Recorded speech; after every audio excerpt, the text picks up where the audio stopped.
Have you ever heard of a waterfall that swallows a river whole? Welcome to Devil's Kettle in Minnesota, where one half of the Brule River pours into a mysterious hole, never to be seen again.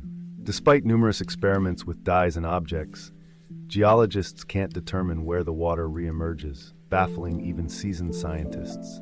Imagine the tension as gallons of water disappear into the earth daily, fueling endless theories about subterranean tunnels or hidden aquifers. This captivating enigma, where nature defies explanation, continues to invite adventurers and researchers alike, daring them to unravel the mystery that refuses to reveal its secrets.